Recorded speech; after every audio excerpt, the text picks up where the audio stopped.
बनने लगता है। और भी इसमें, क्योंकि इसमें बहुत सारे बैक्टीरिया होते हैं जो हवा के संपर्क में आने में और ज्यादा बढ़ जाते हैं और एक जी। कफ का रूप लेता है।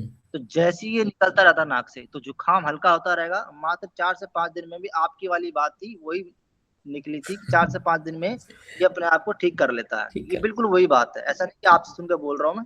मेरा भी शोध यही था, मैंने अपने भाई को बताया था सबसे पहले इस चीज को, और उसने करा भी और उसको ठीक भी हुआ। नहीं तो पहले क्या करता था, जुकाम होता तो दवाई खाता था। इस बार मैंने उसको मना कर दिया, दवाई मत खाइए। जी। तो मैंने उसको सब, फिर उसके बाद क्या है कि अगर इसको निकालते रहे तो ठीक है, अगर नहीं निकाला तो ये क्या करता है, गले में बैठने लगता है, श्वास की नली में बैठने लगता है धीरे जी। धीरे वहीं। हम्म। श्वास की नली में बैठते, क्योंकि हम जब श्वास लेते हैं तो हवा के संपर्क में आता है, क्योंकि फेफड़ों में तो श्वास जाती है। तो हवा के संपर्क में आके वो इतना गाढ़ा, इतना कफ इतना भारी हो जाता है कि फिर शरीर को दूसरी क्रिया चलानी पड़ती है, जिसको हम खांसी कहते हैं। खांसी में कभी आपने देखा होगा तो सबसे पहले बलगम ही टूटता है। और जितनी भी हम आयुर्वेदिक दवाइयां लेते हैं, ये सिर्फ उसको ठीक नहीं करती हैं, ये शरीर को सपोर्ट करती हैं। जैसे बलगम है, बलगम अदरक के रस से टूट जाता है, कमजोर पड़ जाता है, ठीक कफ है। जो है वो कमजोर हो जाता है। तो खांसने से शरीर को आसानी होती है उसको बाहर निकालने में। तो फेंकने में। अदरक और हाँ, फेंकने में। तो जितनी भी चीजें हैं ये सिर्फ उनको सपोर्ट करती हैं बीमारी को कमजोर करने में, रोगों को कमजोर करने में, ताकि शरीर उनको आसानी से बाहर निकाल दे, क्योंकि ये भी एक तरह से गंदगी है। और बार बार सिर में दर्द होना और ये सब क्या है, ये कमजोरी है। क्योंकि शरीर जब अपने आप को साफ करता है तो ये सारी ऊर्जा का इस्तेमाल करता है शरीर की। अब जिनके शरीर में पहले से काफी ऊर्जा है, और यदि उनका शरीर साफ होता है तो उन्हें खांसी जुकाम तो होते हैं, मतलब जुकाम तो होता है, पर उनके सिर में दर्द होना या उनकी बहुत ज्यादा वीकनेस फील उनको ऐसा महसूस नहीं होता। लेकिन जिनके शरीर में ऊर्जा की कमी होती है, तो वैसे उस हालत में शरीर तो अपना काम करेगा, शरीर तो रुक नहीं सकता ना। शरीर रुक गया तो आदमी तो मरना ही तय है, जी। क्योंकि गंदगी शरीर में बैठ जाएगी, ठीक बात। है ना। तो शरीर क्या करता है कि अपनी ऊर्जा को तो पूरा खींचेगा। अब आदमी के अंदर है नहीं है, वो उसका काम नहीं है, उसका काम है बस ऊर्जा का इस्तेमाल करना। अब उस ऊर्जा का, और इतनी ऊर्जा तो शरीर में रहती है इतनी ऊर्जा तो शरीर के अंदर, उतने ठीक शरीर है ना। जैसे आजकल गाड़ियां आती हैं, उसमें पेट्रोल थोड़ा सा रहता है एक्स्ट्रा में, क्या बोलते हैं उसको, मैं भूल गया, रिजर्व है वाला। ना, रिजर्व। हाँ, तो हाँ। शरीर हमेशा रिजर्व ऊर्जा बचा के रखता है। और ये रिजर्व ऊर्जा की पहचान हम कैसे करें? जैसे हम जब कभी बहुत मुसीबत में फंसते हैं, आपने देखा होगा गुरुजी, बहुत मुसीबत में फंसते हैं और आपके आसपास कोई है नहीं। एक उदाहरण दे, एक जंगल का, हम एक जंगल में जा रहे हैं, वहां एक रोड बना हुआ, वहां एक गड्ढा है, और आप अकेले जा रहे हो, आसपास बहुत सारे जानवर हैं, और वो गाड़ी का टायर आपका गड्ढे में फंस गया और आप अकेले खड़े हो, और आपको दिख रहा है कि आपको बहुत सारे जानवर आपको खाने के लिए दौड़ रहे हैं, खा रहे हैं।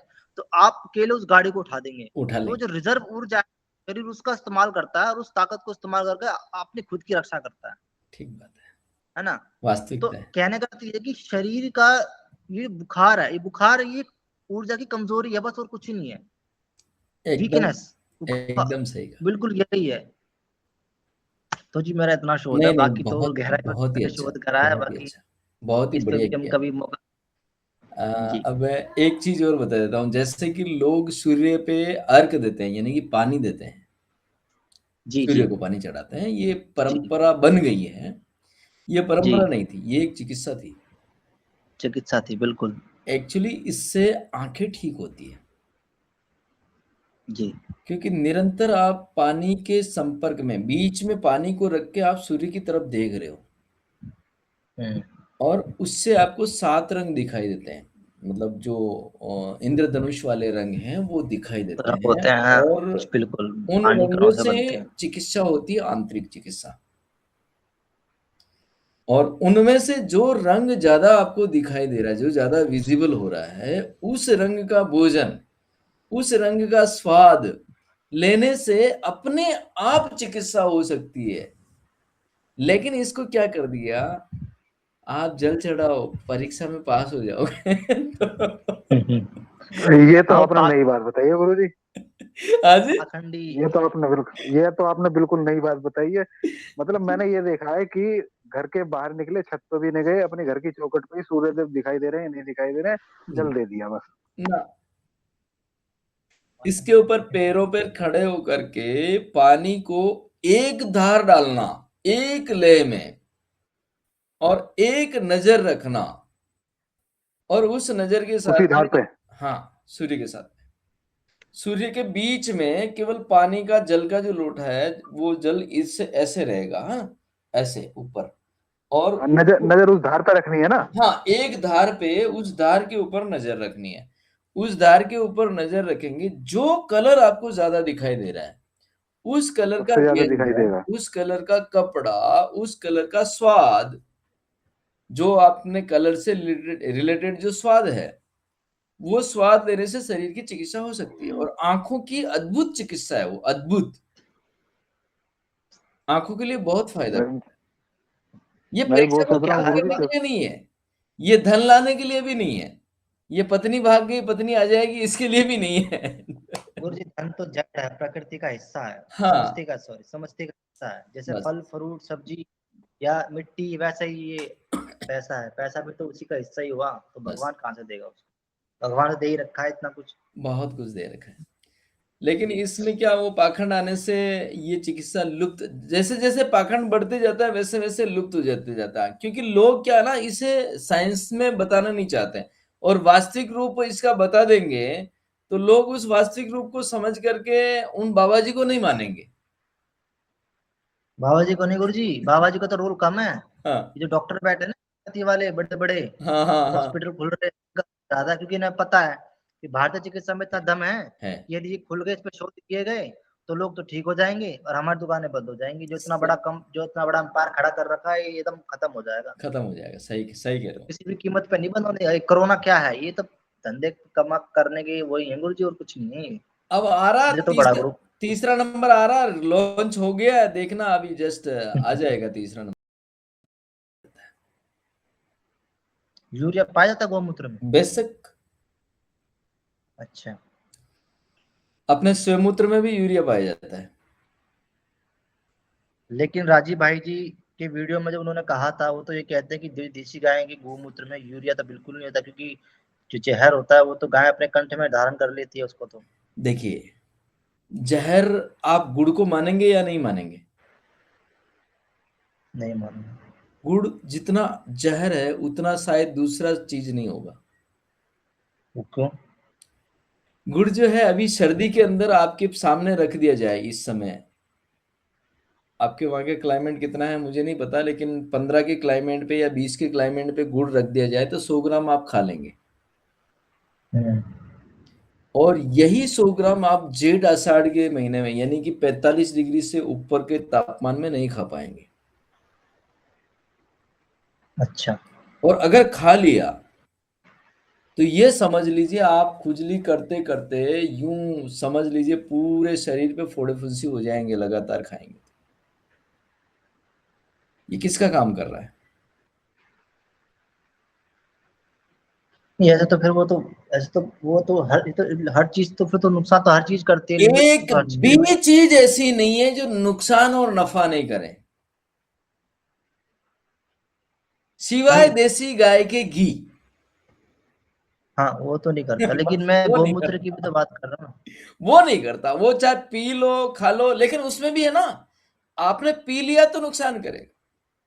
नहीं गुरु जी, तो वो वाली बात है ना, ज्यादा खाएंगे तो घी भी ज्यादा खाएंगे तो नुकसान ये कर देगा, तो छेरे लगाएगा या कोई और इमिडिएटली नुकसान कर देता है। नहीं, लेकिन देखिए, देसी गाय का घी जो है पीने योग्य जो है, मैं उसे मानता हूं 12 घंटे तक, मैक्सिमम मानता हूं आधे घंटे में जो पी लिया जाता है वो बहुत ही उत्तम है, उसे छानने की भी जरूरत नहीं है, आधे घंटे वाला।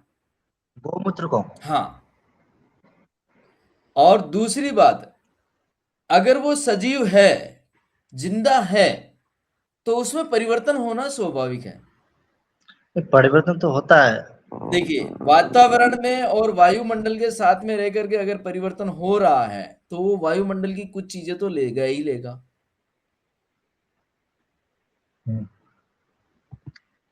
और वायुमंडल में वायरस ना हो ऐसा बन नहीं सकता।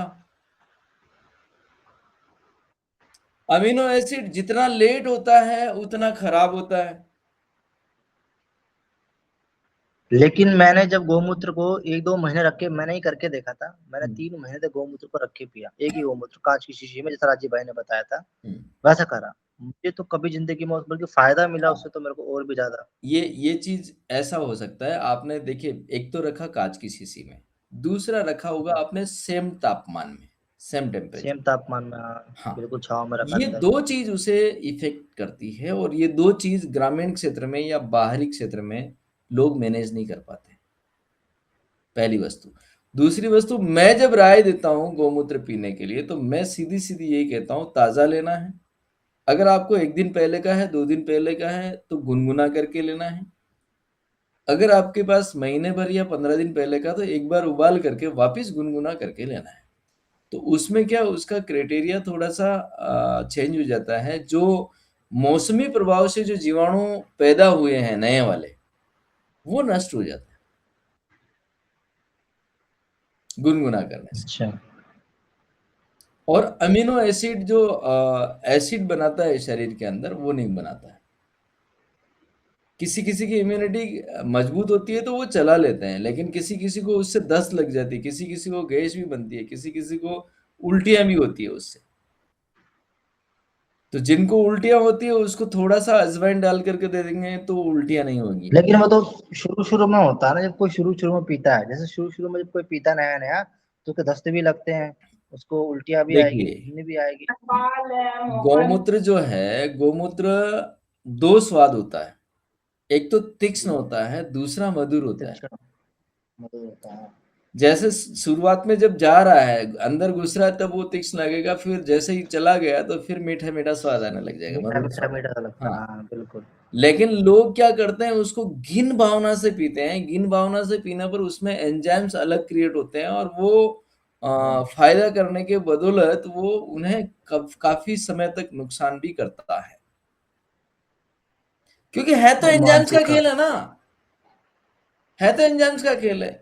लड़का वही अस्पुरुष 50 किलो का, लड़का वही 50 किलो का, एक लड़का दौड़ में आगे निकल जाता है 2 मीटर पहले, एक लड़का 2 मीटर पहले। क्या है, एंजाइम्स का खेल ही तो है। जी। गति दोनों की सिमिलर होते हुए एक आगे पीछे क्यों जा रहा है, एंजाइम्स का खेल है।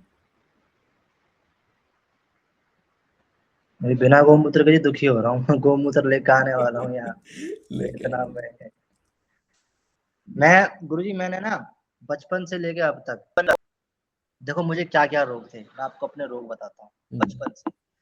मेरे माता पिता का कहना ये था कि जब तू पैदा हुआ था तो इतना बीमार था कि डॉक्टर ने तुझे कह दिया था कि ये मर जाएगा। उन्होंने कह दिया था, मम्मी का ये कहना था। उसके बाद वो उनके यहाँ कोई देवी देवता होते हैं, मतलब कि वो वहां हाँ, गए, उनसे दुआ प्रार्थना करी, जो भी था, मैं बच गया मतलब। तो कह रहे हैं कि तू बचा, हमें बड़ी खुशी हुई, लेकिन तू कमजोर रहा बचपन में खूब, ठीक है ना। फिर वो ये कहते थे कि अब ये मैंने भी देखा कि जब तक मैं होश में आया, जब बच्चे को होश आना शुरू होता है, तो मैं, मेरे पेट में हमेशा दर्द रहता था, खूब दर्द रहा मेरे पेट में। और मेरे कान में तो दोनों ऐसे सड़ गए थे कि मतलब मवाद ही मवाद निकलती थी दोनों, मतलब मेरी ये मवाद निकलती जब मैं शायद योग में शुरू शुरू में जब गया ही था, तब तक ये मवाद निकलती थी। और मैंने, हमारे फरीदाबाद में एक एशियन हॉस्पिटल है, बहुत बड़ा हॉस्पिटल है, नामी हॉस्पिटल है, वहां भी मेरी माता जी काम करती थी, मतलब मेरी छोटी मम्मी, मेरी मम्मी की बहन सगी। ठीक बात। हाँ, तो वो, हाँ, डॉक्टरों के पास गया तो डॉक्टरों ने कहा भी तेरे कान में तो कुछ है नहीं। मैं कहा मेरे कान में कुछ है तो फिर मवाद कहाँ से आ रही है, कुछ है जब भी तो आ रही है। तो उन्होंने बोला नहीं है, इसमें तो कोई नहीं है। मैं कहा ठीक है, तो भाई नहीं है तो चलो, वो तो कह इसका इलाज नहीं होगा। और मुझे पता उन्होंने क्यों मना करा, क्योंकि ये लोग मांगते हैं पैसा, इन्हें नोट चाहिए होते हैं ज्यादा। अगर इनके सामने मैं कह दे तो मैं दे दूंगा, तुम पैसे चिंता मत करो, मैं तुम्हें 5 लाख रुपए देता है तो मेरे कान ठीक कर दो, तब तो बेड प्लेट आकर ऑपरेशन शुरू कर देते मेरा, सही है बात। ना। लेकिन ये था कि बातें बातों में तो आदमी कहता है ठीक है तो ठीक है तो ठीक है। मैं वहां से चले आया, फिर मैं राजीव भाई से जुड़ा, योग में गया, आर्य समाज से जुड़ा। तो धीरे धीरे जब मुझे पता लगा गौमूत्र में इतनी ताकत है, तो मेरी नानी भी मुझसे कहा करती थी कि बेटा तो गौमूत्र, मेरे चेहरे पर भी बहुत सारे फुंसी फोड़े थे उस समय, मेरा बहुत बुरा हाल था, मेरा बचपन तो बीमारियों से ही गया है पूरा। ठीक बात। फिर मैंने हर जगह से इलाज करवा लिया, कुछ नहीं हुआ, मेरा शरीर का एक कहते ना एक बाल का बाका भी ठीक नहीं हुआ, बाकी मैं ऐसा ही था। फिर मैंने योग में जाने के बाद आयुर्वेद को अपनाया, राजीव भाई को सुन के, आयुर्वेद में तो राजीव भाई को सुन के ही गया था मैं। ठीक बात। उनको सुनने के बाद फिर मैंने अपना इलाज खुद शुरू किया। मैं गौमूत्र, हमारे घर में देसी गाय थी, मैं तो शुरुआत थोड़ी घिन आई पीने पर मैंने पीना शुरू किया। मैंने जब गौमूत्र को 15 दिन पिया, रोज ताजा गौमूत्र पीता था मैं, 15 दिन में सुबह सुबह 4 बजे उठ के पीता था। तो सबसे पहले तो मेरा चेहरा बिल्कुल साफ हो गया, बिल्कुल चिकना एकदम, बिल्कुल मस्त। मम्मी को भी हैरानी होगी तूने कर कैसे लिया है। तो जब मुझे लगा यार चेहरा ठीक हो सकता है तो फिर और भी बीमारी ठीक हो सकती है, तो राजीव भाई को और गहराई से सुनना शुरू किया मैंने। तो पता चला ये पेट की बीमारी को भी ठीक करता है, पेट की बीमारी को, लेकिन ज्यादा उसमें कॉम्प्लीमेंट्री दवाइयां डालनी पड़ती हैं। तो मैं उसको गौमूत्र को गिलोय के साथ पीता था, मैं गिलोय के साथ बाल करके गिलोय के साथ पीता था। तो उसने मेरे पेट के दर्द को भी ठीक हो तो 3 दिन में ठीक कर दिया उसने। तो ठीक बात है। जो सारी जिंदगी सारा बचपन झेला जिस दर्द को मैंने, वो गौमूत्र से मात्र 3 दिन में ही ठीक हो गया मेरा। बहुत सुंदर। फिर उसके बाद कान में प्रॉब्लम हुई, तो कान में मैंने गौमूत्र डालना शुरू किया, कान और आंख 2 जगह पर मैं डालता था। तो कान में मैं डालता था, रात को डाल के सो जाता था। अब गुरुजी यकीन नहीं करोगे, महीने 2 महीने में मैं ऐसा हो गया जैसे मुझे कोई रोग ही नहीं हुआ। उसके बाद से लेके आज तक का रिकॉर्ड है, मेरे कान में आज तक कोई भी समस्या नहीं हुई, कोई भी दर्द तक पैदा नहीं हुआ मेरे कान में आज तक, हल्का सा भी दर्द ना पेट में हुआ। जिन गंभीर बीमारियों से मैं जूझ रहा था वो आज तक मेरे, ना तो चेहरे पे कभी फुंसी आई वापिस, ना कोई फोड़ा निकला शरीर में, ना कान में कोई दर्द हुआ, ना पेट में कोई दर्द हुआ, कुछ नहीं हुआ आज तक। मेरे को रिकॉर्ड है, मुझे बड़ी खुशी होती है, इसलिए मैं इसमें बहुत गहरा उतर गया। बहुत सुंदर, बहुत सुंदर, अद्भुत बात बताई आपने, बहुत अद्भुत बात बताई है। मैं शेयर करूंगा अपने साथियों के साथ में ये आपकी बात, कोशिश करूंगा शेयर करने की, और लोगों को जागरूक होने में इसमें बहुत ही बनाई हुई बात नहीं है। मेरे माता पिता से भी मैं कभी जोड़ूंगा आप क्लास में, वो खुद बताएंगे। वो मुझे पागल कहते थे, वो कहते पागल है योग में, सच में पागल है ये। वो और क्योंकि मेरे पिताजी कमाते नहीं थे ना, तो वो कहते थे कि मम्मी के चाहते थे कि ये लड़का कमाए, बड़ा था मैं घर में सबसे, लेकिन मेरा फोकस सारा योग आयुर्वेद में था उस समय बचपन में। मेरा पूरा बचपन योग आयुर्वेद में, लोग खेलने में चला था, मेरा इसमें गया है। देखिए आयुर्वेद में बीच में थोड़ा रिसर्च थोड़ा कम हो गया, और अभी लोगों को चाहे आयुर्वेद चाहते हैं, लेकिन आयुर्वेद आचार्य वही गोलियां हिमालय वगैरह की और दूसरी ब्रांडेड कंपनियों की गोलियां लिखते हैं। जिस प्रकार मैंने आपको कहा कि भाई गुड़ को आप औषधि मानते हैं, मैं तो जहर भी मानता हूँ। ये जहर भी है और ये औषधि भी है। तो सारी चीजें जो है पॉजिटिव और नेगेटिव हैं, और इसमें कोई दो राय नहीं है। समय और मौसम, उम्र मतलब हर चीज का अपना अपना स्थान है, अगर उस स्थान से अगर तुम चलाओगे तो सही है, और नहीं चलाओगे तो गलत है। पहले क्या होता था कि जी डॉक्टर जब बात करता था ना पेशेंट से, तो बड़े पेशेंस से बात करता था। आजकल पैसे से बात करता, 200 वाला डॉक्टर 20 मिनट बात करेगा, 50 वाला डॉक्टर 2 मिनट भी बात नहीं करेगा, बोला इंजेक्शन ठोक दो और रवाना करो। क्या ये स्थिति है। और 500 वाला तो 15 मिनट बात करेगा, बोला मेरे से डॉक्टर कितना घनिष्ठ है, कितना घनिष्ठ। अरे रुपया 500 लिया भाई। डॉक्टर से गुरुजी, डॉक्टर से एक बात बताई। हाँ, एक बहुत मजे की बात बताता हूँ। हमारे गली के अंदर एक डॉक्टर था, उसका नाम मैं भूल गया। हमारे गली भी 1 नंबर गली है फरीदाबाद पल्ला में, उसके बगल में बैठा था डॉक्टर, बहुत नामी डॉक्टर था वो, बहुत नामी डॉक्टर है ना। तो शर्मा डॉक्टर याद आ गया, उसका नाम था शर्मा डॉक्टर, बहुत फेमस है। कभी भी फरीदाबाद जाओगे, पल्ला जाओगे, शर्मा डॉक्टर कहाँ रहता कोई बता देगा, बच्चा आपको, इतना जानते थे हम उसको। तो एक दिन जब मैंने राजीव भाई को सुना ना, सुनने के बाद इतनी मेरा उसको गया वो डॉक्टर के पास, अपना बुखार हुआ था मुझे, तो मैं चला गया। जबकि मैं गौमूत्र पी के ही बुखार ठीक कर लेता हूँ ना, पर फिर भी मैं कहूँगा आज गौमूत्र नहीं पीऊंगा, तो शर्मा मेरा बुखार ठीक करेगा। तो मैं शर्मा के पास गया, तो उसने मेरा इलाज किया, बोला क्या हुआ तेरे को, क्या खाया तूने, मैं जो भी पूछा मैंने बता दिया। हाथ पकड़ा, नस ऐसे पकड़ रहा था, तो पकड़ी, फिर उसने मुझे गोलियां दी। तो उसने 3 खुराक दी, तीनों खुराकों में एक जैसी गोलियां थी। तो मैंने उससे ये पूछा कि तुमने जो 3 खुराकें दी हैं, इनमें एक जैसी गोलियां क्यों हैं, क्या चाहते हो? राजीव भाई ने वो वाली बात आ गई, तुक्का मारने वाली बात, इससे नहीं होगा तो इससे ठीक, तो इससे ठीक होगा। तो मैं समझ गया देने का कारण यही है, ठीक है। तो वे घर गया, फिर घर जाके मैंने गोली फेंकी, गौमूत्र पिया, और अगले दिन मेरा बुखार ठीक है। उसके बाद फिर मैंने मम्मी को समझाया, भाई को समझाया, सबको समझाया। मैंने बोला ये गोलियां, ये डॉक्टर, ये भरोसे लायक ही नहीं है, ये जितना इनसे दूर रहोगे ना उतना ही बढ़िया है, जीवन उतना ही सुख में जो बीतेगा। मैं वेतन में भी कहता हूँ लोगों को, और जब मैं इनको बोलता हूँ डॉक्टर बेवकूफ है, झूठ बोलता है, तुम्हारा भला नहीं चाहता, वो उल्टा मुझे गाली देते हैं। ठीक बात है। अरे वो भैया ऐसी में ले जा करके बिठा करके अपना पीएचडी का सर्टिफिकेट बता करके लाखों रुपए लगाए उसने पढ़ाई के, वो इतना सब कुछ और डाम डिम बता करके अपने नर्स को, टीचर को, स्टाफ को बता करके आपसे पैसे लेता, तो उनका तो विश्वास आने वाला ही है ना। अभी अभी मेरा वीजा बनना था, तो वीजा के लिए मेडिकल टेस्ट मांगते हैं। तो मैं अभी दो शहर में हूँ, बड़े शहर में हूँ वियतनाम की। हाँ। वियतनाम के दो ही बड़े शहर है, होचिमिन और हनोई। हनोई यहाँ की राजधानी है। ठीक बात। तो मैं होचिमिन में पहले मैं 3 साल हनोई में रहा, उसके बाद मैं यहाँ आ गया। अभी मुझे 15 दिन हुए हैं यहाँ आए हुए। तो मैं मेडिकल टेस्ट बनवाने गया, तो मेडिकल टेस्ट में हॉस्पिटल में गया ना गुरुजी, तो मैं खड़ा होकर ना हॉस्पिटल को ऐसे देख रहा, इतने सारे लोग भरे पड़े। मैंने बोला ऐसा क्या, मतलब समझ नहीं आ रहा इन लोगों ने कितनी कितनी तरक्की कर रखी है इन लोगों ने, एलोपैथी वालों ने, कि यहाँ मतलब इतने तो भंडारों में या इतने तो मंदिरों में नहीं होते, इतने यहाँ हॉस्पिटलों में बैठे होते हैं लोग। और इतनी फैसिलिटी, इतनी सजावट, इतनी खूबसूरती। मैंने बोला पैसे ये बीमारी के नहीं, इस खूबसूरती के लेते हैं, खूबसूरती के मजे के बस, और किसी चीज के पैसे नहीं। बस अब मुझे टेस्ट हुआ ना गुरुजी, मेरा टेस्ट हुआ, अचंभित हो जाओगे आप सुन के। सुनो कैसे टेस्ट होते हैं, टेस्ट सुनाता हूँ मैं आपको। पहले गया मैं उसके पास, किसके पास, जो ब्लड ग्रुप चेक बीपी और वो गई, पहले से मेरा बीपी चेक करा, हाइट चेक करी, दे दिया पेपर से बनाकर, पर्ची से बनाकर 5 मिनट उसमें लगाए, मुझे भेज दिया ब्लड टेस्ट के लिए। उसने मेरे यहाँ सुआ मारा, खींच के 5 ml मेरा खून निकाला। मैं देख रहा था ml कितना ml निकाल रही है। 5 ml निकाल के डिब्बी में भर के, 2 डिब्बी में, तीसरी डिब्बी थी, बोला इसमें तो अपना पेशाब भर लिया जाके भर के। और पेशाब तो आ नहीं रहा, पेशाब भी चलो मैं ठीक है, पानी वानी पी के, फिल्टर का पानी पीता, क्योंकि मैं जानता हूँ फिल्टर का पानी पीने के 5-15 दिन में ही पेशाब आता है ना। मैं फिल्टर का पानी पेट भर के पी लिया, जबकि मैं पेशाब करके आया था घर से। ठीक बात। फिल्टर का पानी पिया और मेरे 5-10 मिनट पेशाब आ गया, मैंने पेशाब दिया और वहां रख दिया। फिर भेज दिया मेरे को आइस टेस्ट में। आइस टेस्ट में मतलब इतने सिंपल टेस्ट, और आखिरी में जो अंत में जो हुआ, मतलब मैं कैसे टेस्ट करते हैं वो आपको बता रहा हूँ। अब दांत वाले ने गया, लिटाया, मुंह फाड़ा, शीशा लगाया, ठीक है तू जा, टेस्ट बना के भेज दिया। 1-1 सेकंड में काम होते, 1 सेकंड में, है ना।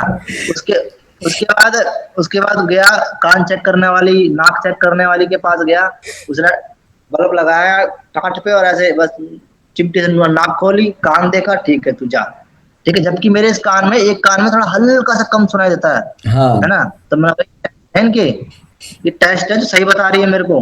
टेस्ट का मतलब है कि हल्की सी भी कमी हो तो आदमी को पता चल जाती है कि हाँ इसमें कुछ कमी है। ठीक बात। अब भेज दिया। फिर मैंने बताया भी मेरे इस कान में प्रॉब्लम है। जब उसने कहा था ठीक है तू, जब मैंने बताया कि मेरे इस कान में हल्की प्रॉब्लम है तो उसके बाद फिर वहां से मैं निकल के दूसरे उसमें गया, 12 जना 13 टेस्ट थे मेरे। तो सारे टेस्ट कर लिए थे, अंत में 2 टेस्ट थे। उसने मेरे पूछा तुम्हारे शरीर में कोई कट है, मैं कहा नहीं है, ये है नहीं है। तो मैं कहा यार इस चीज के पैसे मिलते हैं क्या इनको, मगर इनकी जिंदगी तो सही है ना। कुछ नहीं कर रहे, चेयर बैठे लिख रहे और बस जयराम जी की। फिर अब अंत वाले में जब मैं गया, उस पर अलग ही मजा आया मेरे को। अच्छा। हाँ उसमें गया, बैठा मेरे को, जी क्या करते हो आप, मुझे योगा सिखाता हूँ जी। बोला अच्छा, बोला हाँ क्या कमी है, कमी क्या है, पेपर में देख लो क्या कमी है, इतने सारे टेस्ट करवाए, पता चल गया होगा तुम्हें, पेपर रखे हैं, है ना। फिर भी पूछ रहा है, मैं चलो बता देता हूँ, कुछ कमी नहीं, ठीक ठाक हूँ। कह रहा पंजे पे चल के दिखाओ। मैं पंजे से क्या देखेगा तो मेरे शरीर में उसके बाद कर ईडी पे चल के दिखाओ, मैं ईडी पे चल के दिखा दिया। मैं लंगड़ा नहीं हूँ, मैं चलता तो मुझे पूरे तरीके से, तो हाथ पे चलवा ले, हाथ पे चल लूंगा मैं तो योगा वाला हूँ। बात का तो क्या का निकल गया। मैंने बोला अच्छा मजा आ गया, तो बिल्कुल कॉमेडी चल रही है पूरे हॉस्पिटल के अंदर। ये लगा अगर आयुर्वेद ना होता ना तो इंसान का क्या हाल होता, वो मैं उसी समय समझ गया।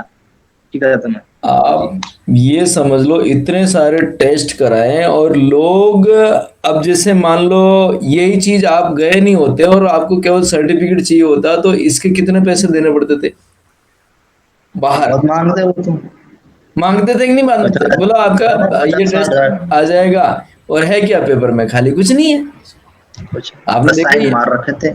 हाँ चलिए, प्रिंट निकाल रखा था गुरुजी और साइन मार रखे थे, वो था बस हमारा पेपर, वही इलाज था मेरा।